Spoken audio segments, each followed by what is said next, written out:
না। গায়বের মালিক কে? قُلْ لَا يَعْلَمُ مَنْ فِي السَّمَاوَاتِ وَالْأَرْضِ الْغَيْبَ إِلَّا اللَّهُ। হে নবী, আপনি বলে দেন, আসমানের বাসিন্দারা কেউ গায়ব জানে না, জমিনের বাসিন্দারা কেউ গায়ব জানে না। একমাত্র গায়বের ইলম আছে আল্লাহর, আর কারো নাই। নবী বলেন, আমি বলতে জানি না চাচা। তবে নবী এখানে আওয়াজ দিলেন, এই চাচার হাতে কি আছো, একটু আওয়াজ দাও। সাথে সাথে আবু জাহালের হাতের পাথরগুলো কালিমা পড়া শুরু করলো। আরো আস্তে করে বলে, মুসলমানের একটা আওয়াজ বাতিল ভণ্ডদের জন্য একটা আতঙ্ক। আবু জাহাল পাথরগুলো মাটির মধ্যে ফেলে কয়, ভাতিজা তুমি এত বড় জাদুকর? পাথর কথা বলতে পারে না। আল্লাহ বলাইছেন নি কার মাধ্যমে? বলেন, নবীর মাধ্যমে। এর নাম মুআজিজা। নদীর মধ্যে পানি নাই বহু বছর, শুকনা নদী। একজন আল্লাহর ওলির কাছে আসলেন। আল্লাহর ওলি একটা চিঠি লিখলেন, বললেন চিঠিটা নদীর মধ্যে ফেলে দাও। লোকেরা গিয়া নদীর মধ্যে চিঠি ফেলে দেওয়া মাত্র শুকনা নদীতে পানির জোয়ার শুরু হয়ে গেল।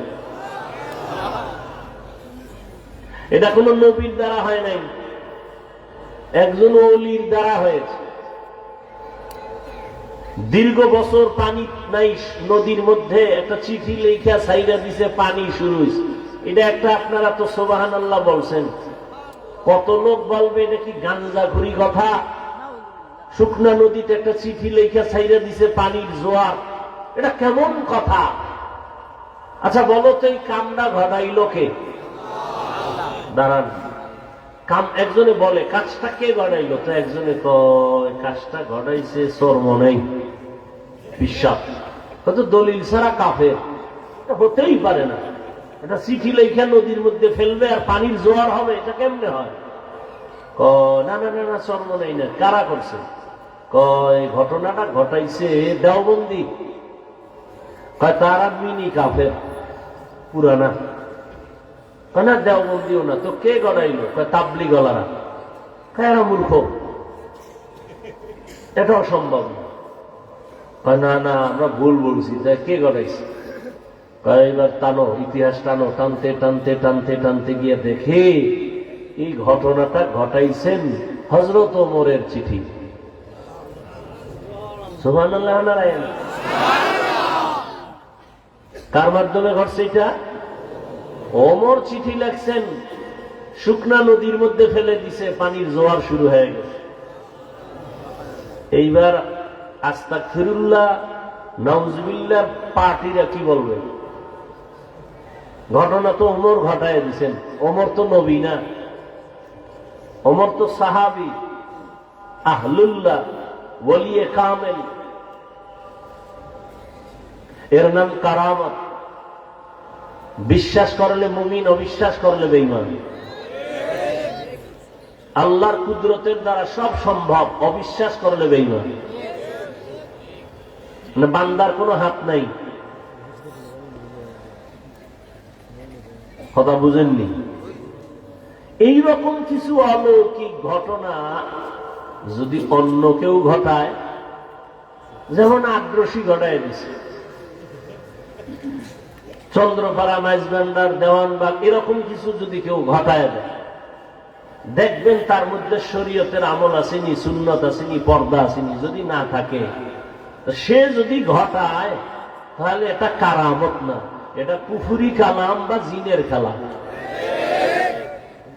এটা কি কুফরি কালাম অথবা জিনের চালবাল। জিনের মাধ্যমে এরকম কিছু হতে পারে। অলৌকিক ঘটনা আল্লাহ যে ঘটাবেন, কোন গুনাহগারের দ্বারা ঘটাবেন না। আল্লাহর প্রিয় বান্দা যারা, তাদের মাধ্যমে আল্লাহ ঘটায় দেখাবে। কোথার থেকে কোথায় চলে আসছি। হাত কথা বলতে পারে না, আল্লাহ যখন বলবেন কথা বলো, হাত কথা বলবে। কেমনে বলবে? আল্লাহু আলাম। হাতকে আল্লাহ বলবেন তোমার ডিউটি যথাযথ পালন হয়েছে কিনা বলো। এই যে এক হাতে 5টা আঙ্গুল আছে না, এক একটা আঙ্গুলে কর আছে কতটা? 5 আঙ্গুলে কয়টা? এগুলো আল্লাহ অনর্থক বানান নাই। ও বান্দা, 5 বেলার নামাজ আদায় করিয়া ফরজের পরে ডান হাতের আঙ্গুলের কর গুলো গুনে গুনে তুমি 33 বার আলহামদুলিল্লাহ পড়ো, 33 বার সুবহানাল্লাহ পড়ো, 34 বার তুমি আল্লাহু আকবারের তাসবিহ পড়ো। এই করগুলো গুনে গুনে পড়ো। বাম হাতে না ডান হাতে? ভালো কাজ সবসময় ডান হবে, বাম হবে না, মনে থাকবে। ভালো কাজ কোন হাতে হবে? যেমন আমাদের দেশের অনেক বুজুর্গ আল্লাহর বান্দারা রাস্তায় বিড়ি টানে ডান হাতে, তো ভালো কাজ কি? অনেকেই দেখবেন ডান হাতে বিড়ি টানে, বাম হাতে চা টানে, কারণ তার বিড়ি টানা খুব ভালো, স্বাস্থ্য সুন্দর থাকে, মেশকের ঘ্রাণ পাওয়া যায় পাশে দাঁড়াইলে। আল্লাহ হেদায়াত দান করুন। তাহলে ভালো কাজ বাম হবে না ডান? তাহলে কোন হাতের কর দিয়ে গুনবেন? অনেকে বাম হাতে গুনে, এটা উচিত না। গুনাহ হবে তা বলছি না, উচিত না। তো হাত বলবে হে আল্লাহ, এই হাত দ্বারা মা বাবার খেদমত করবে, করে নাই। এই হাত দ্বারা কোরআন শরীফে আঙ্গুল দিয়ে দিয়ে টেনে টেনে পড়বে, পড়ে নাই। বরং এই বান্দা এক ধ্বংস লীলা হাতের মধ্যে নিয়ে আঙ্গুল টেনে টেনে আলেমের বিরুদ্ধে ফেসবুকে লেখছে। আল্লাহ বলবেন চোখ তোমার কি হক আদায় করেছে সাক্ষী দাও। চোখ বলবে হে মালিক, এই চোখ দিয়েছো তুমি, মা বাবা দেখবে, দেখে নাই। চোখ দিয়ে আলেম দেখবে, সওয়াব হবে, দেখে নাই। এই চোখ দিয়া বাইতুল্লাহ দেখবে, দেখে নাই। কোরআন দেখে দেখে পড়বে, দেখে নাই। বরং দরওয়াজা জানালাটা বন্ধ করে সারাটা রাত মোবাইল হাতের মধ্যে নিয়ে কবিরা গুনাহ, কবিরা গুনাহ, কবিরা গুনাহ দেখে দেখে রাত কাটিয়েছে। এরকম আসামি নাই? ওয়ালাকাদ যারানা লিজাহান্নামা কাসীরাম মিনাল জিন্নি ওয়াল ইনসি লাহুম কুলুবুন লা ইয়াফকাহুনা বিহা ওয়া লাহুম আ'য়ুনুন লা ইউবসিরুনা বিহা ওয়া লাহুম আযানুন লা ইয়াসমাউনা বিহা উলাইকা কাল আনআমি বাল হুম আযাল উলাইকা হুমুল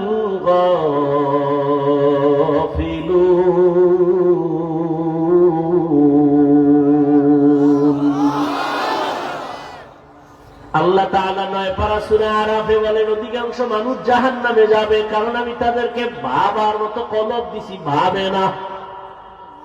দেখার জন্য চোখ দিয়েছি, দেখে না। দেখা শোনার জন্য কান দিয়েছি, শুনে না। চোখের কি বর্তি লাগায় রাখে? কয় না, যা দেখতে বলছি দেখে না, যা নিষেধ করছি তা দেখে। যা শুনতে বলছি শুনে না, নিষেধ যা করেছি তাই শুনে। আল্লাহ দেওয়া কানের মধ্যে আজানের আওয়াজ নাও, তেলাওয়াতের আওয়াজ নাও, মা বাবার আওয়াজ নাও। বান্দা সব বন্ধ করে অল টাইম কানের মধ্যে গানের তার লাগায় গান শুনতে শুনতে ঘুমায় গেছে। এরে যুবক, সারাটা রাত মোবাইলের গুনাহ দেখে দেখে চেহারাটা নষ্ট করেছো। যেই চেহারাটা 40 বছর পর্যন্ত কোনদিন নষ্ট হবে না, উজ্জ্বলতা যাবে না, মাত্র 25 থেকে 30 বছর পর্যন্ত বয়সে তোমার চেহারা নষ্ট হয়ে গেছে। কয়েল বলে, কয়েল মনে হয় গন্ধ আসে কেন?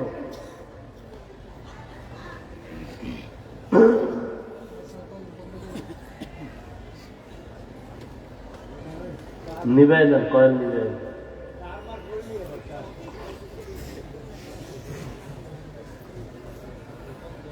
এরে আমার আল্লাহর বান্দা,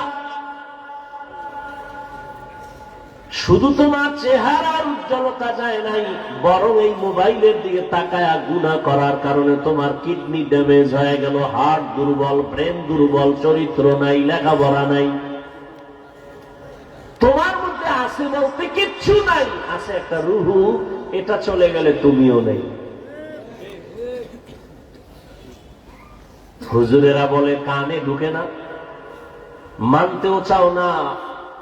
গোটা দুনিয়ার চিকিৎসা বিজ্ঞানীরা গুগলে সার্চ দাও, এখন লেখো টাচ মোবাইলে শরীরের কি কি অঙ্গের ক্ষতি হয়। টাচ মোবাইলের কারণে চোখের পাওয়ার থাকে না, কানের পাওয়ার থাকে না, হার্ট দুর্বল হয়, ব্রেন দুর্বল হয়, চরিত্র তো নাই। নিজ হাতে জীবনটাকে নষ্ট করেছে যুবক। এই একটা মোবাইলকে কেন্দ্র করে মায়ের সাথে কত বেয়াদবি করেছো, বাবার সাথে কত বেয়াদবি। এই মোবাইলটাকে কেন্দ্র করে শিক্ষকের সাথে কত বেয়াদবি, আলেমের সাথে কত বেয়াদবি। এই মোবাইলকে কেন্দ্র করে কত সন্তান মা বাবার টাকা চুরি করেছো। আল্লাহ হেদায়েত দান করুন। এরে আল্লাহর গোলাম, কয়দিন আর কত রাত মোবাইল দিয়া কবিরা গুনাহ করলে তোর মনের আশা মিটবে, তারপরে তওবা করবি? বল বাবা, এখনো চিন্তা করো। আল্লাহ যদি তোমার 60 বছর হায়াত দেয়, 30 বছর চলে গেছে, আর বাকি হায়াত থাকতে হবে পঙ্গু হইয়া। কারণ তোমার বাকি 30 বছর বাঁচার জন্য যেই পরিমাণ চোখের পাওয়ার লাগে, তুমি মেয়াদ শেষের আগে নষ্ট করেছো। বাকি 30 বছর বেঁচে থাকার জন্য যেই পরিমাণ তোমার হাত শক্তিশালী লাগে, মোবাইলের কারণে নষ্ট করে ফেলেছো। যেই পরিমাণ কানের পাশ তোমার মেয়াদ থাকা সত্ত্বেও তুমি নষ্ট করে ফেলেছো রে বাবা। হাত থাকবে, শক্তি থাকবে না, চরিত্র থাকবে না, মানুষ ভালো জানবে না। ও দয়ার মালিক, মোবাইলের গুনাহের থেকে আমাদেরকে মেহেরবানি করে হেফাজত করে। কয়দিন আর এই দুনিয়ার রং তামাশায় জীবন কাটাইবা? জীবনে তো কম গুনাহ করো নাই, মনে চাইছে নামাজ পড়বা না, পড়ো নাই। মনে চেয়েছে পার্কে পার্কে আড্ডা দিবা, দৌড়ায় চলে গেছো, কারো বাধা মানো নাই। কয়দিন আর এমনে হেমনে দৌড়াইবা? করো নাই কি? তোমার মতো কত তাজা যুবক চলে গেল, তুমি কি ভুলে গেছো? ছাত্র জনতার বৈষম্য বিরোধী আন্দোলনে কত যুবকের তাজা লাশ, ডেঙ্গুতে কত যুবক। এমন একটা দিন নাই যে যুবকের লাশের কোনো খবর নাই। আর কত পার্কে পার্কে দৌড়াইলে তোমার মনের আশা মিটবে, তারপরে তওবা করো। ও আমার কলিজার বাবা, আর কত গুনাহ করলে তোমার মনের আশা মিটবে, তারপরে তওবা করবা। এবং এটাও ভাবো, হায়াতের আর বাকি আছে কতদিন। জিন্দেগি মে বন্দগি তু কর নাহি, জিন্দেগি মে বন্দগি তু কর নাহি, जिंदगी बे बंदगी शर्मिंदा है, जिंदगी बे बंदगी शर्मिंदा है। यहाँ हम सब मुसाफिर दिल ना लगा, अहले दिल की नजर से रूह करता जा यहाँ हम सब मुसाफिर दिल ना लगा अहले दिल की नजर से रूह करता जा शाह दौलत सब फकीर गर नेक ने शाह दौलत सब फकीर गर नेक ने जिंदगी में बंदगी तू कर नहीं जिंदगी में बंदगी तू कर नहीं जिंदगी बे बंदगी शर्मिंदा है जिंदगी बे बंदगी शर्मिंदा है जिंदगी में बंदगी कुन बंदगी बंदगी बे जिंदगी शर्मिंदगी বাদশাহ হারুন রশিদের নাম শুনছেন বাদশাহ হারুন রশিদ একদিন তার রাজপ্রাসাদে ওলামাদের একটা কাফেলা জমা করলেন দাওয়াত মেহমানদারির জন্য উঠা বসা করলে আমি দোয়া করে দেব তো উলামাদের কাফেলা বাদশাহ হারুন রশিদের রাজপ্রাসাদে হাজির বাদশাহ হারুন রশিদ একদিকে রাষ্ট্রপ্রধান অন্যদিকে আল্লাহর প্রিয় একজন ওলিয়ে কামেল রাষ্ট্রপ্রধান তো তিনিই হবেন যে জনগণের ইমামতিও করবে মসজিদে আবার জুমার খুতবা দেওয়ার অধিকার রাখবে আর আমগো অবস্থা জনগণের প্রতিনিধি ইমামতি করবে দূরের কথা সালাম দিতে পারে না সালাম দেয় সালামালাইকুম স্টাইল সালামালাইকুম মানে তোর উপরে আল্লাহর গজব হে ঘুরাই খাও আলাইকুম তোর উপরে আরো আগে বাদশাহ হারুন রশিদ ওলামাদের কাফেলাকে ডাকলেন তার স্ত্রীর নাম জানেননি খবর নেই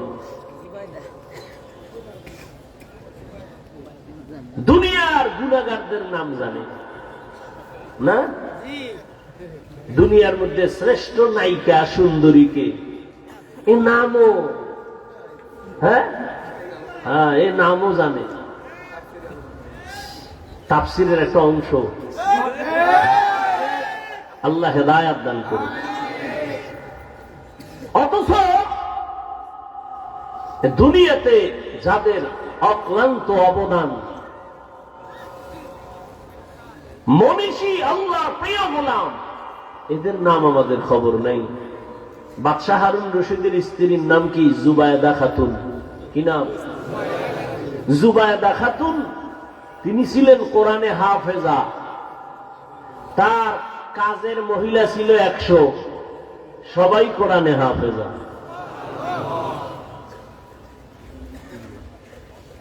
যাই হোক ওদিকে আমি যাব না বাদশাহ হারুন রশিদ উলামায়ে কেরামদের ডেকে যথেষ্ট পরিমাণ মেহমানদারি করালেন এবার একটা প্রস্তাব দিলেন প্রশ্ন করলেন হযরত উলামায়ে কেরাম আমি আপনাদের ডেকেছি আমার একটা অন্তরের ঝামেলা নিরসন করার জন্য আমি বাদশাহ হারুন রশিদকে আপনারা চিনেন আপনারা আমার দেশের সর্বোচ্চ লেভেলের আলেম আমাকে একটু বলতে হবে আজ আপনাদের আমি 5 ওয়াক্ত নামাজ পড়ি আমি আল্লাহর বিধান পালন করার চেষ্টা করি অতএব আমাকে বলবেন আমি বাদশাহ হারুন রশিদ কি জান্নাতি না জাহান্নামী? প্রশ্নটা খুব সহজ। ওলামায়ে কেরামদের মধ্য থেকে একজন একজন বলা শুরু করলেন, আপনি ভালো মানুষ, নেক আমল করেন, আপনি জান্নাতের পথে আছেন যদিও বলা যাবে, তবে নিশ্চিত জান্নাতি না জাহান্নামী এটা বলার কোনো উপায় নেই, এটা বলা যাবে না। এইভাবে পুরা কাফেলার সব আলেমের এক আওয়াজ, আপনি জান্নাতের পথে আছেন অথবা গুনার কারণে জাহান্নামের পথে আছেন বলা যাবে, কিন্তু নিশ্চিত আপনি জান্নাতি না জাহান্নামী এটা বলা। বাদশাহ হারুন রশিদ বলেন, তো আপনাদের ডেকে লাভ হলো কি? কি লাভ হলো? ঠিক আছে, আমার মনের কষ্ট মনেই থেকে গেল, আপনারা বিদায় নিতে পারেন। বলতে না বলতেই মজলিসের মধ্য থেকে 9 বছরের একটা বালক দাঁড়ায় গেছে। কয় বছর? 9 বছরের বালক দাঁড়ায় বলেন, বাদশাহ জাহাপনা, বেয়াদবি যদি মাফ করে দেন, আমি একটু কথা বলতে চাই। কয় বলো। কয় সামনে আসতে হবে। কয় আসো। বলে বাদশাহ, আপনি যে প্রশ্নটা করছেন, আপনি জান্নাতি না জাহান্নামী, আমি একুরেট আমি আপনাকে জবাব দিতে চাই। সব আলেমরা আশ্চর্য, আমরা পারি না, তুই কে রে? বাদশাহটা কথা কইও না, কি জবাব দেয় হুনো, এই রাস্তা খুলে দাও। 9 বছরের বালক বাদশার সামনে দাঁড়াইল, দাঁড়াইয়ে কয়, আমার একটা প্রশ্ন আছে। কি প্রশ্ন? জবাবটা তো আমি দিব। বলে হ্যাঁ তুমি দিবা। তো বলেন তো, যিনি প্রশ্ন করে সে কি উপরে দামি না যে উত্তর দেয় সে বড়? যে উত্তর দেয়। হারুন বাদশাহ কয় যে উত্তর দেয়। তাহলে আমি উত্তর দিব। বলে হ্যাঁ। তাহলে আপনার সিংহাসনে আমাকে বসায় দেন, আপনি একটু নিচে বসেন।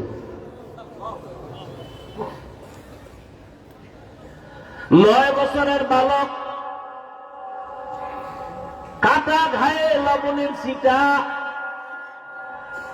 অস্বাভাবিক কেমন আওয়াজ, পুরা মজলিসটা আচমকা হয়ে গেল, আতঙ্কিত হয়ে গেল।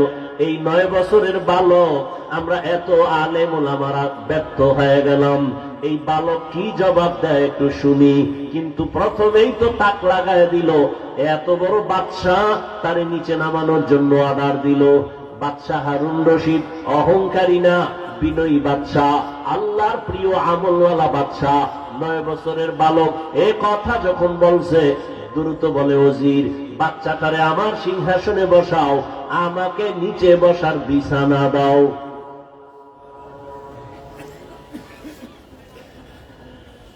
বাচ্চাটারে উপরে বসাইয়া বাচ্চা নিচে বসল। মরিচ ডইল, ঝাল কমনি। হ্যাঁ,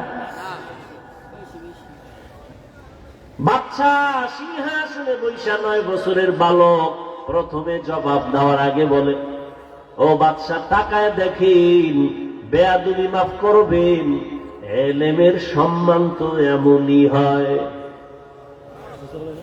কিসের সম্মান? এলমেরা এজাজু করদন বেহিসাব, এলমেরা এজাজু করদন বেহিসাব, খলকেরা দাদন জবাবে বাসওয়াব, হক না দারত দোস্তে খলকা জারেরা, মিস্তে ই খসলত একে দিনদারেরা। বাচ্চা ডাক দিয়ে বলল, 9 বছরের বালক, এলেমের সম্মান তো এমনই হয়। রহমতের নবী কালেমার দাওয়াত দিবেন, কিন্তু চতুর্পার্শ্বে দুশ্মন ঘোরা।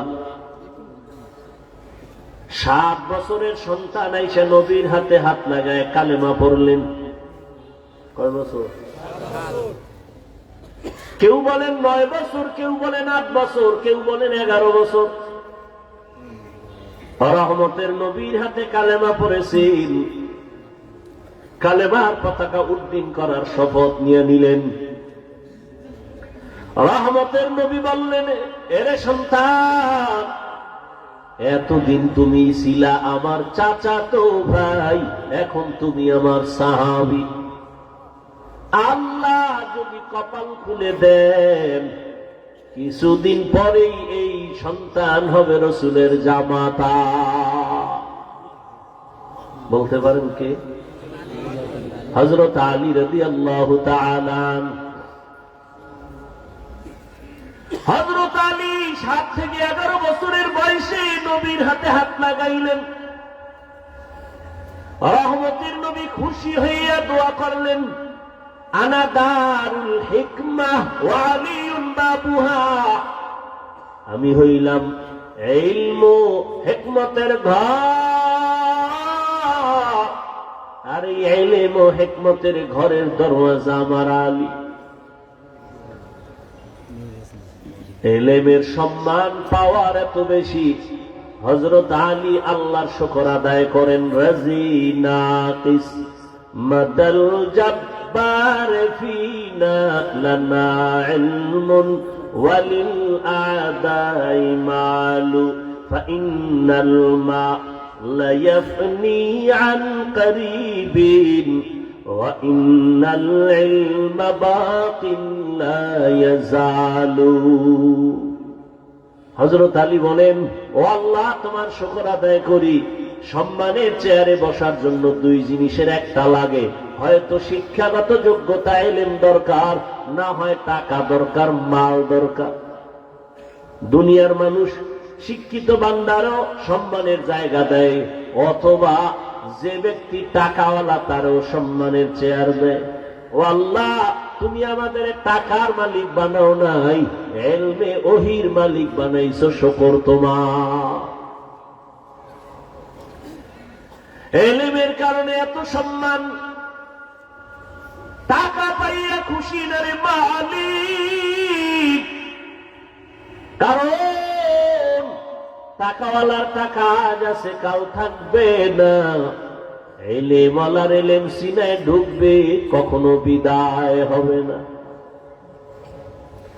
টাকাওয়ালার টাকা আজ আছে কাল নাই, আর শিক্ষা যেটা ঢুকছে ইলম, এটা আর যাবে? বলেন না কেন? তবে এখানে একটা পয়েন্ট, যেহেতু অনেক আমার কলিজার ছাত্র ভাইরা আছেন, কথাটা মনে রাখবেন, পারলে লিখে রাখবেন। ইলম কখনো সিনাত থেকে যাবে না, তবে হ্যাঁ, 2টা বেয়াদবি করলে ইলম থাকবে না। কয়টা? এক হলো ইলমের সাথে অপরাধ, দ্বিতীয় হলো ইলম ওয়ালা যারা, এদের সাথে বেয়াদবি করলে ইলম চলে যাবে। ইলমের সাথে বেয়াদবি করলে ইলম থাকে না, ইলম ওয়ালাদের সাথে বেয়াদবি করলে ইলম চলে যায়। এই জন্যই তো ইলমের ভান্ডার হযরত আলী বলেন, মান আল্লামানি হরফান ইনশাআ বাআ ওয়া ইনশাআ আতাকা। হযরত আলী বলেন, আমাকে একটা অক্ষর যিনি শিক্ষা দিয়েছেন তিনি আমার মাথার মুকুট, চাইলে আমাকে বিক্রিও করে দিতে পারে, না হয় গোলাম বানাইয়াও রাখতে পারে। ইলমেরা এজাজ করদান বেহিসাব, আলকেরা দাদান জবাবে বাসাওয়া। ও আমার ছাত্র ভাইরা, ভালো করে বুঝো, হাটহাজারীর হুজুর চলে গেছেন, আল্লাহ জান্নাত দান করেন। হুজুর বলেছেন, হেলিকপ্টারে আমি ঘুরি, রিকশার মতো লাগে। চরমনায়ের হুজুর হেলিকপ্টারে ঘুরে, হাফিজুর রহমান হেলিকপ্টারে ঘুরে, চাইলে ডেলি ঘোরা যায়। 14 গোষ্ঠী বিক্রি করলেও ভাড়া টাকা হবে না, কিনা তো দূরের কথা। আমি মাঝে মাঝে বলি, হেলিকপ্টারে হাফিজুর রহমান দৌড়ায় না, চরমনের হুজুর দৌড়ায় না। আল্লাহর ইলম যে দামি, আল্লাহর ইলমের মর্যাদা উপরে দৌড়ায়।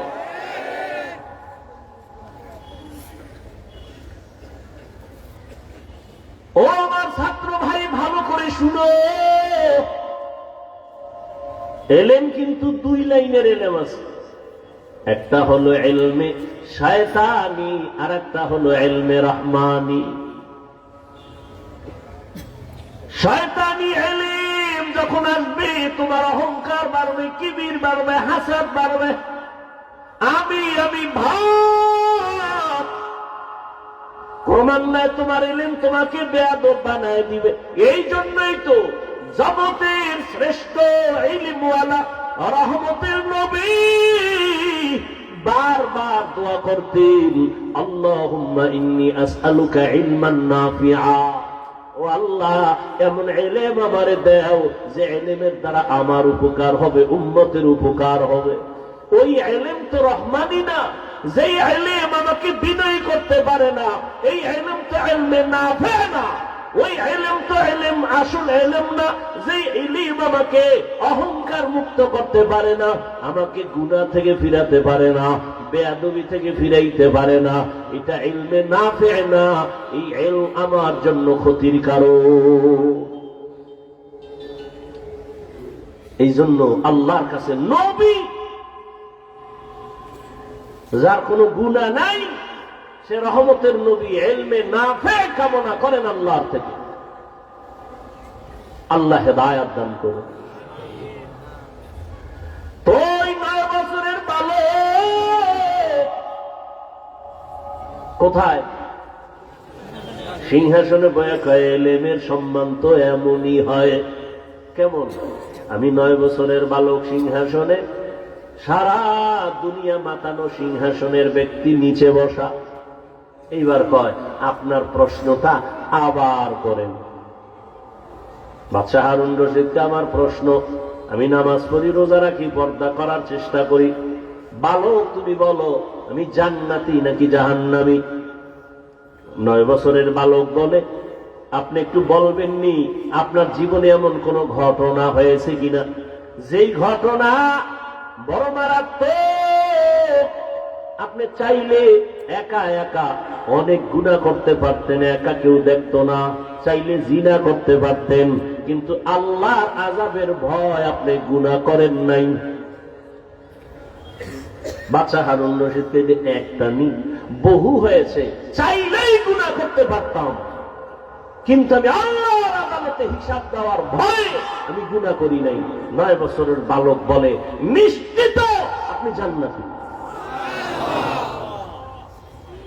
বাদশাহ হারুন রশিদ সে তার আগে আলেমরা দাঁড়ায় গেছে, কই পেয়েছে তুমি 9 বছরের বালক নিশ্চিত জান্নাতি বলার কোন দলিল তোমার কাছে? বলে, সব থেকে পৃথিবীর শ্রেষ্ঠ দলিল কোরআন শরীফ। দলিল না, আমি দলিল দিচ্ছি। আল্লাহর জমিনে শ্রেষ্ঠ দলিল কোরআন। বাদশাহ হারুন রশিদ যে নিশ্চিত জান্নাতি, তার দলিল নাও। ওয়া আম্মা মান খাফা মাকামা রাব্বিহি ওয়া নাহান নাফসা আনিল হাওয়া ফাইন্নাল জান্নাতা হিয়াল মাওয়া। হর কে দারত খৌফ হক দর দিল মদাম জান্নাতুল মাওয়া দেহত উরা মাকাম।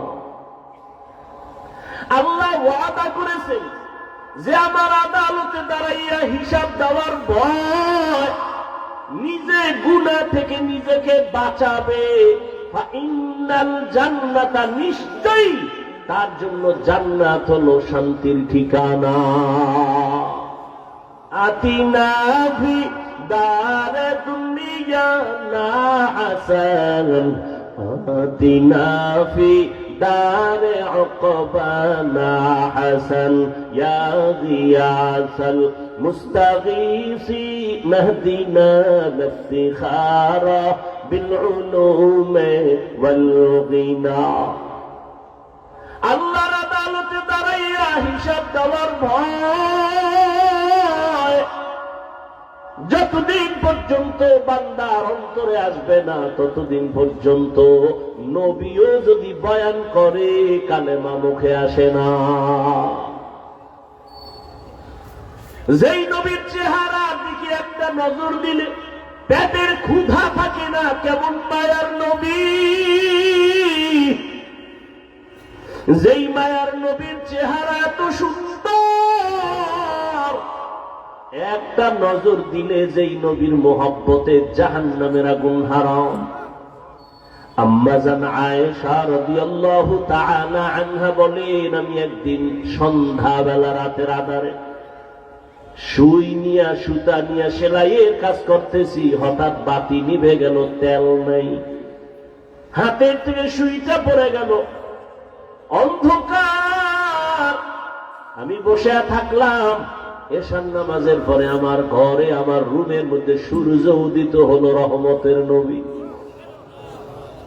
মায়ার নবী যখন আমার হুজরায় তাশরিফ এনেছেন, রহমতের নবীর চেহারা মুবারকের আলোতে আমি খুঁটির গোড়ায় চিকন সুইটা খুঁজে পেয়েছি। ওগো নবীর উম্মতেরা,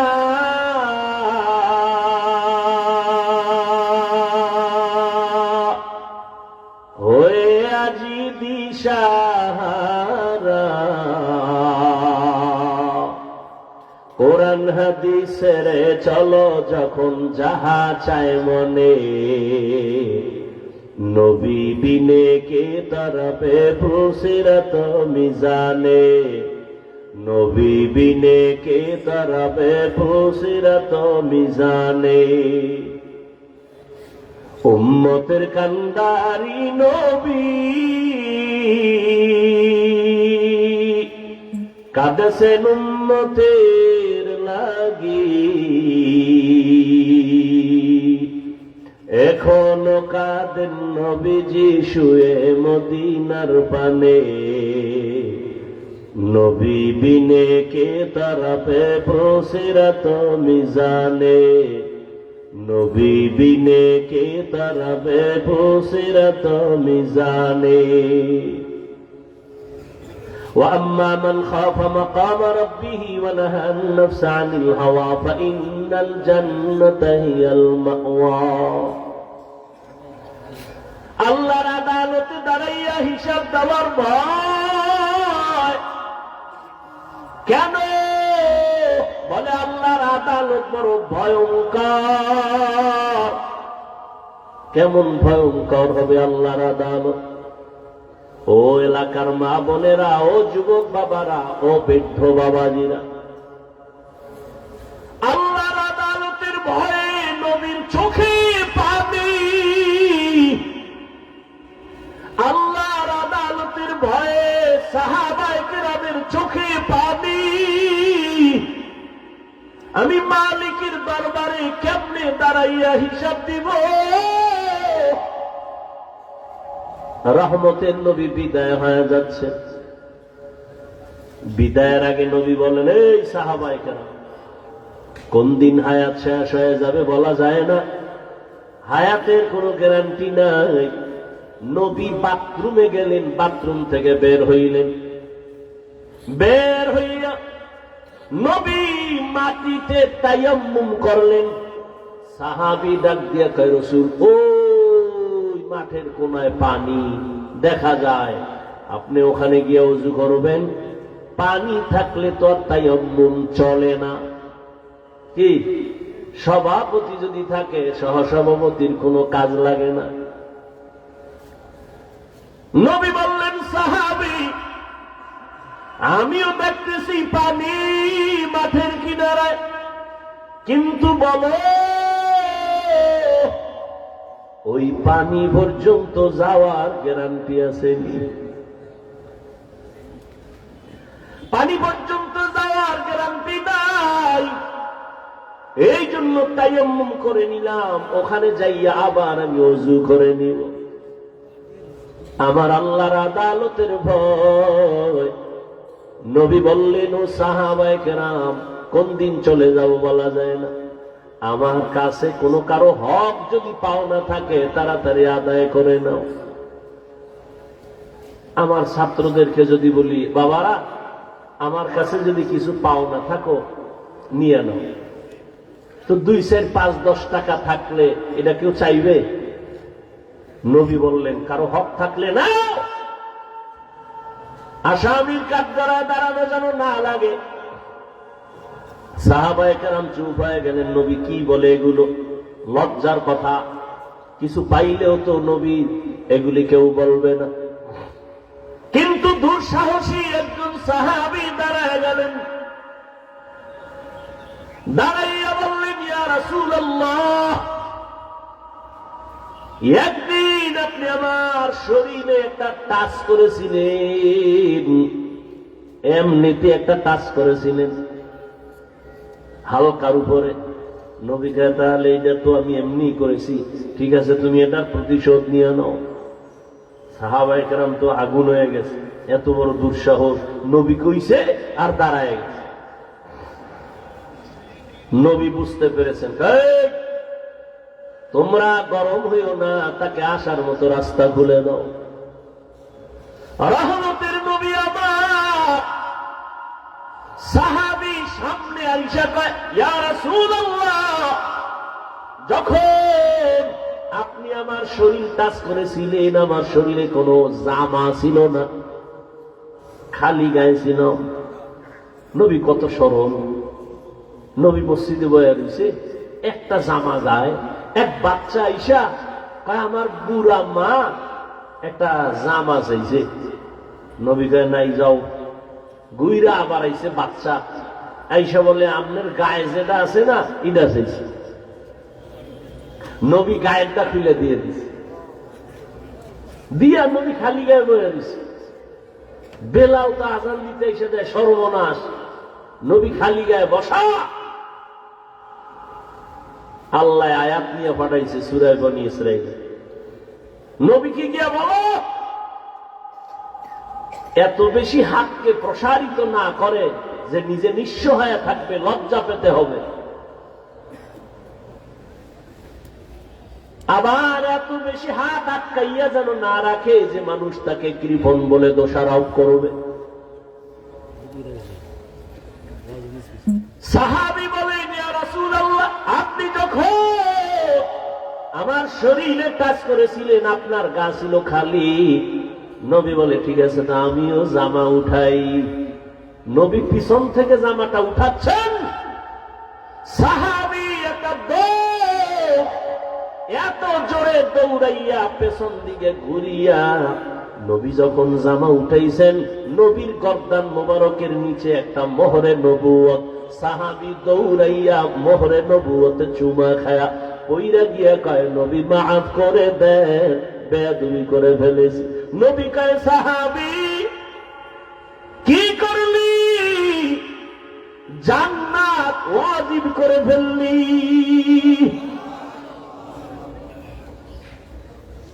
জান্নাত ওয়াজিব করে ফেলেছ, মোহরে নবুয়তে চুমো দিয়েছ। রহমতের নবী আমার, তার হাতে গড়া সাহাবী আবু বকর। নবী নাই, খেলাফতের দায়িত্বে আবু বকর বসে আছেন। আল্লাহর আযাবের ভয়, আদালতে হিসাবের ভয়। নবী বলেন, আমার হুজরার পাশেই তো মসজিদে নববী। আমি এশার নামাজ পড়ে ঘুমাই, আমার চোখ বন্ধ, আমার অন্তর ঘুমায় না।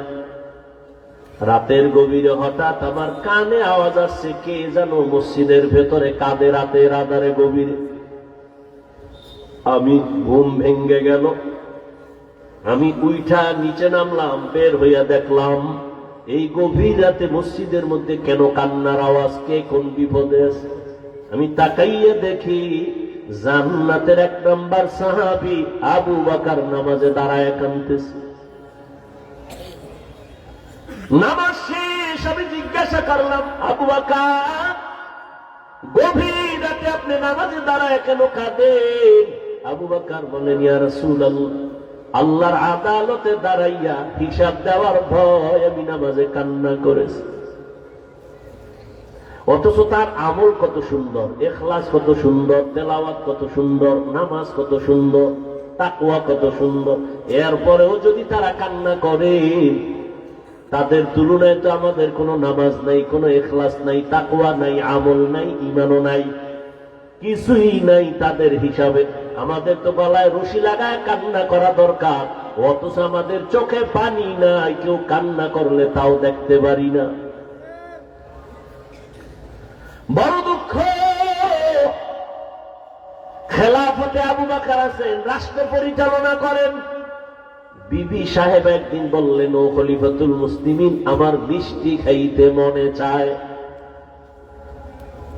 দেখেন আল্লাহর ভয়ে চান্দাবাজার ধান্দাবাজেরা দেশটারে নাপাক করে ফেলেছ।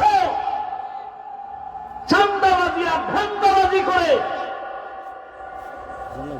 এদের থেকে উলামায়ে কেরাম হাতে নিতে হবে এই রাজনীতির ময়দানকে পবিত্র করার জন্য। কারণ নাপাক মানুষের দেমাগ দিয়া কোনদিন নাপাক পবিত্র জমিনকে পাক করা যায় না, অপবিত্র জমিনকে পাক করা যায় না। এখানে পবিত্র মেধা লাগবে, আল্লাহর ভয় লাগবে। আর আপনারা নাক টেনে ঘুমান দেশ স্বাধীন। দেশ স্বাধীন হলে চট্টগ্রামে আইনজীবীর গলায় ছুরি চালায় কারা? কিসের স্বাধীন? মুসলমান স্বাধীন বলে নাক টেনে ঘুমাবে ওই দিন যেদিন ইসলামের স্বাধীন হবে। মুসলমান তো নিশ্চিন্তে স্বাধীন বলে ঘুমাবে সেদিন এদেশের জমিনে কোরআনের বয়ান করবে উলামায়ে কেরাম, সুক্ষর বেনামাজির থেকে অনুমতি লাগবে না যেদিন। এদেশের মানুষ দিব্যি আরামে ঘুমাবে নিশ্চিন্তে স্বাধীন এদেশের মসজিদ আর মাদ্রাসার কমিটিতে সুক্ষর বেনামাজি থাকবে না যেদিন। তুমি এখানে স্বাধীন স্বাধীন বলো, আর ঢাকা শহরে মহিলারা সাংবাদিক সম্মেলন করে আর বলে আমাকে দেহ ব্যবসার অধিকার আবার ফেরত চাই। কাফনের কাপড় নিয়ে রেডি থাকো, আবার যুদ্ধ হবে, আবার ডাক আসবে, আবার আন্দোলন হবে জালেমের বিরুদ্ধে। মুসলমানের আন্দোলন একবার না বারবার? মুসলমান জীবন একবার দেয় না, বারবার দেয় জালেমের বিরুদ্ধে। আল্লাহ সবাইকে হেদায়েত দান করুন। কার পিছনে ঘুরো, কার পিছনে ঘুরে দাড়ি কেটেছ, কার পেছনে ঘুরে নামাজ ছেড়েছ, সে তোমার আপন বন্ধু না। স্বার্থে আঘাত লাগলে সদস্য দল থেকে সদস্য পদের নাম কাটবে না, কল্লা কেটে ফেলবে। আল্লাহ হেদায়েত দান করুন। মানুষের ব্রেনকে আইওয়াশ করে রাখছে। ধর্ম আর রাজনীতি আলাদা। রসুল রাষ্ট্র চালান নাই, আলাদা কেন? সুলাইমান নবী গোটা দুনিয়া চালাইছেন, চালান নাই? ইউসুফ নবী মিশরের অর্থমন্ত্রী ছিলেন, ছিলেন না? এ ঘটনা কোরআনে নাই? কেন বলেন ইসলামে রাজনীতি নাই, কোরআনে রাজনীতি নাই? হ্যাঁ, আপনার চান্দাবাজি আর ধান্দাবাজি ইসলামে নাই। ইসলামে কি আছে? মালিক যেই প্লেটে খাবে গোলাম একই প্লেটে খাবে। ইসলাম কি বলে? কর্মচারী কাজ করবে, ঘাম ঝরার আগে বেতন দিয়ে দাও। আবু বকর রাষ্ট্র পরিচালনা করেন, বিবি বলে মিষ্টি খাইতে মনে চায়। আবু বকর বলেন, ও বিবি ক্ষমা করে দেও, মিষ্টি খাওয়ানোর মতো আমার কাছে টাকা নেই।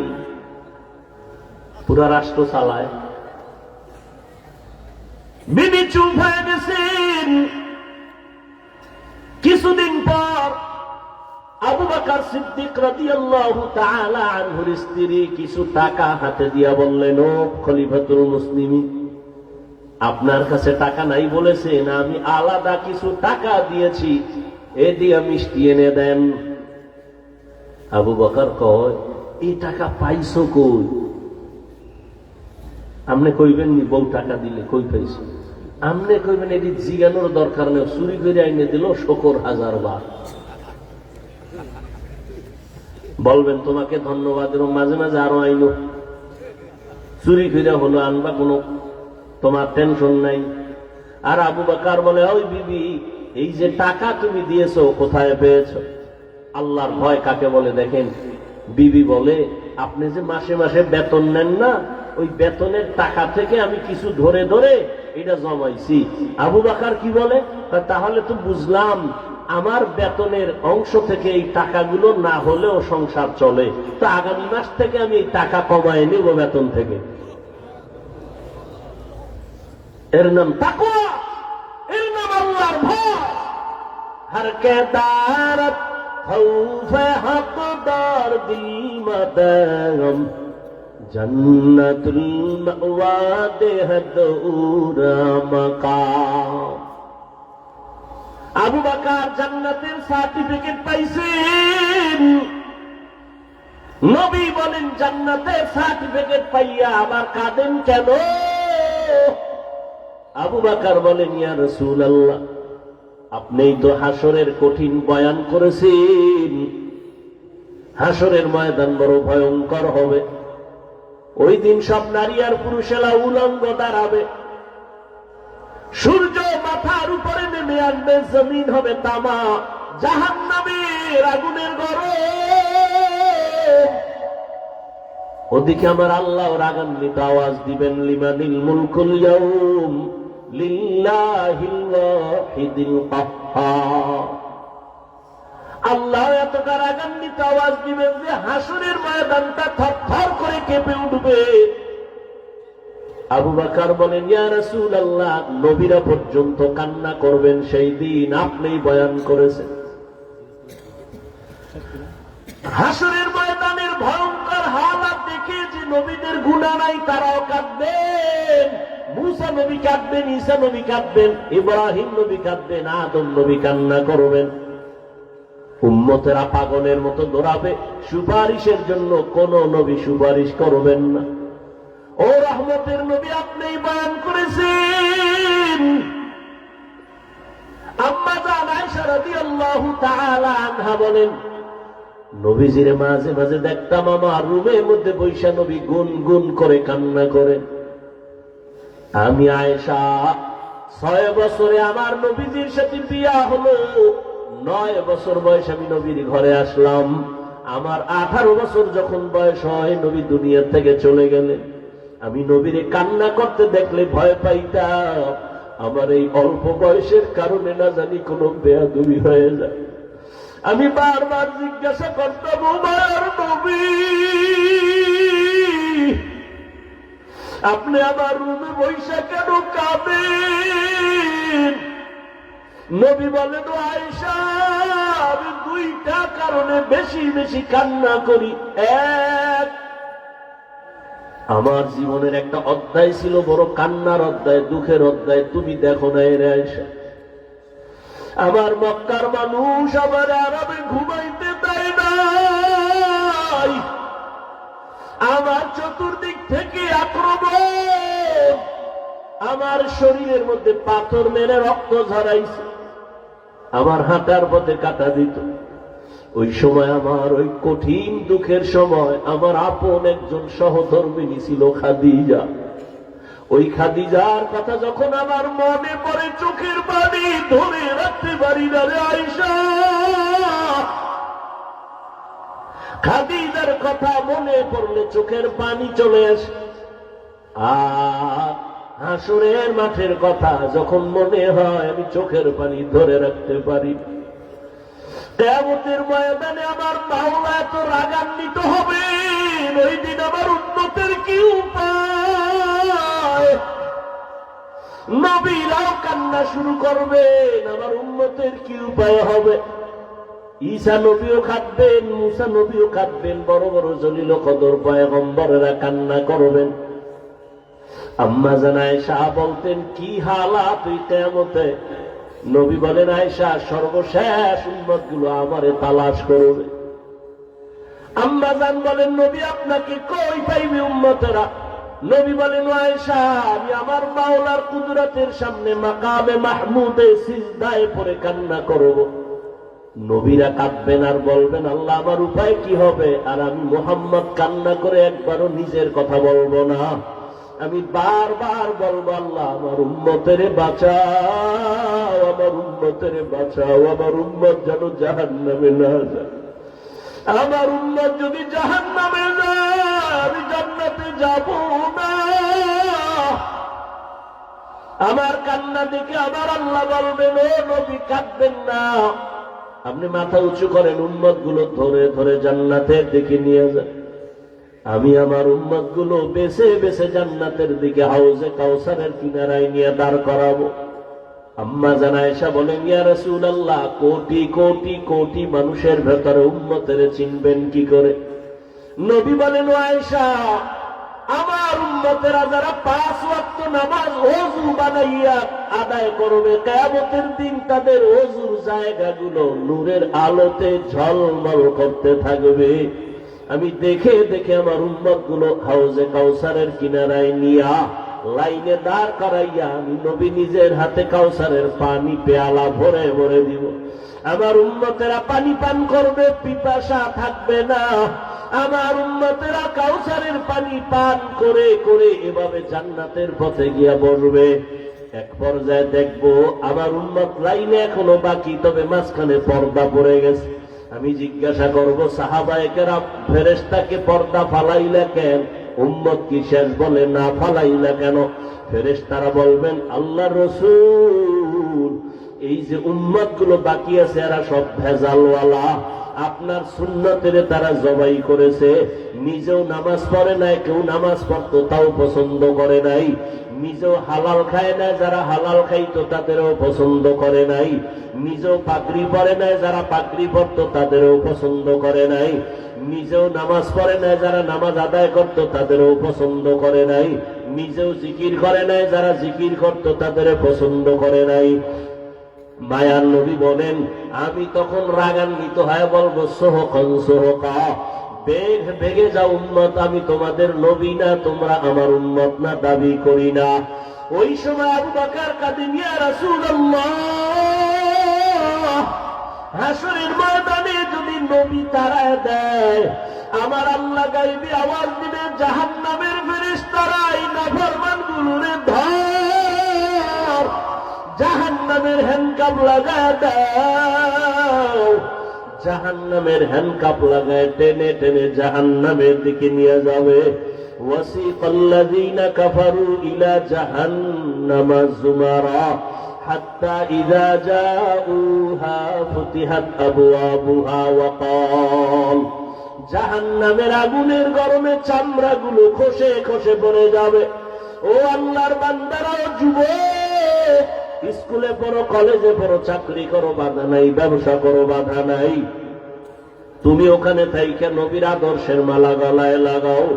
মা বাবার দোয়া নিয়া, শিক্ষকের দোয়া নিয়া, উলামায়ে কেরামের দোয়া নিয়া চলো, নামাজ পড়ো আর আল্লাহর কাছে গুনাহ থেকে তওবা করো। তুমি যদি গুনাহমুক্ত হয়ে নামাজ পড়ো, চাকরিও যাবে না, ব্যবসাও যাবে না, লেখাপড়াও যাবে না। তোমার মতো কত যুবক স্কুল কলেজে পড়ে, নামাজ পড়ে, দাড়িওয়ালা, অভাব নাই, তুমি কেন পারবা না? তোমার মতো কত আল্লাহর বান্দা জেনারেল লাইনে থাকে, গাড়ি চালায়, নামাজ ছাড়ে না, তুমি কেন পারবা না? তোমার মতো কত গোলাম চাকরি করে, RAB, army, police, BDR, OC, DC, SP, doctor, professor, engineer, বলো তুমি কেন নামাজ পড়তে পারবা না? এখনো সময় আছে, তওবা করে নাও। ও পর্দার আড়ালের আম্মা জানেরা, আপনাদের জীবনটা তুই যে ধন্য, আপনারা নবীদের মায়ের মতো দামি মা, আপনারা সাহাবায়ে কেরামদের মায়ের মতোই তো দামি মা, আপনাদের এত মর্যাদা আল্লাহ দান করেছেন। আপনারা তো হাফেজ আলেমের মায়ের মতো মা, আপনারা তো ইসমাইল নবীর মা হাজরা আলাইহিস সালামের মতো দামি নারী, আপনারা তো ঈসা নবীর মা মারিয়াম আলাইহিস সালামের মতো বড় দামি নারী, আপনারা তো বেঈমান আল্লাহর দুশমন ফেরাউনের স্ত্রী আসিয়ার মতো দামি। আসিয়া আই ফেরাউনের ঘরে থাকিয়া আল্লাহর পেয়ারা বান্দি হয়ে কবরে চলে গেছে। রহমতের নবী বলেন, কিয়ামতের ময়দানে আমার সাথে আসিয়ার সাথে জান্নাতে বিবাহের ব্যবস্থা হয়ে যাবে।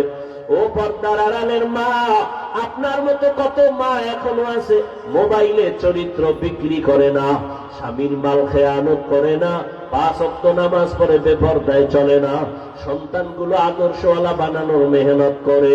এরে আম্মা জানেরা, আপনারা যদি চেষ্টা করতেন, স্বামীর মাল হেফাজত করতেন, আল্লাহর কাছে নামাজ পড়ে দোয়া করতেন, আর বলতেন স্বামী আমার নামাজ পড়ো আর হালাল ভাবে কামাই করো, হারাম টাকা খেয়ে আমাদের রক্ত নাপাক করতে চাই না, সন্তানের রক্ত নাপাক করব না, আপনি যদি চেষ্টা করতেন ইনশাআল্লাহ আপনার স্বামী দ্বীনের পথে চলে আসতো, আদর্শ সন্তান দুনিয়াতে রেখে যাইতেন। ডাক্তার হইয়াও সন্তান কোরআন তেলাওয়াত করে মায়ের জন্য দোয়া করতে ভুলতো না। এখনো সময় আছে, তওবা করেন। ও পর্দার আড়ালের মা, জীবনে আর বেপরদায় চলবেন না, নামাজ ছাড়বেন না, স্বামীর মালের খেয়ানত করবেন না, মোবাইলে সময় নষ্ট করবেন না।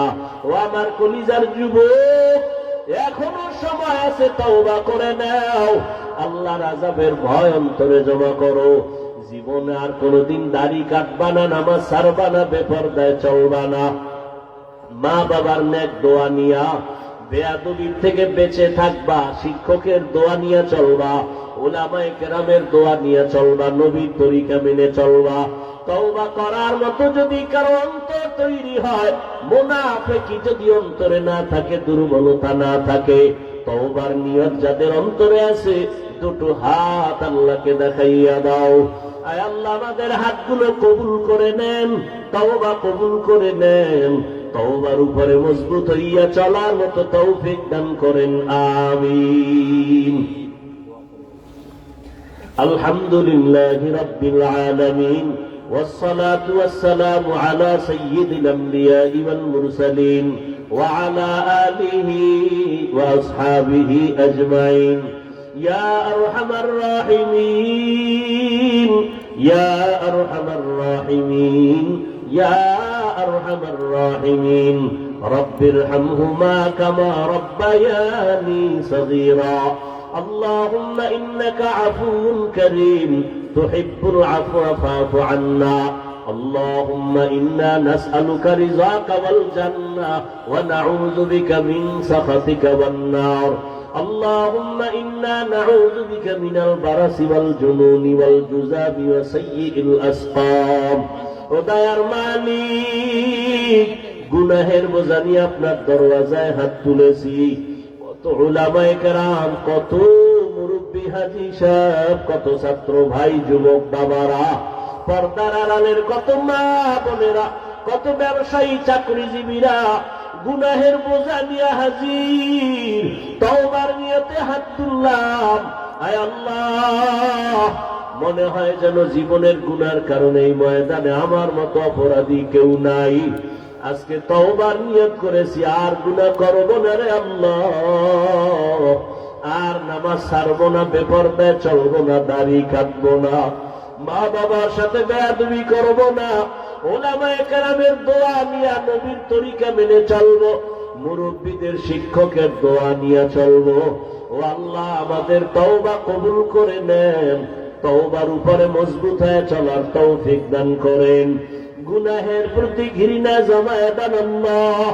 আয় আল্লাহ, জামিয়া হেদায়েতের মারকাজ বানায় দেন, আল্লাহ মাহফিল নাজাতের জরিয়া বানায় দেন।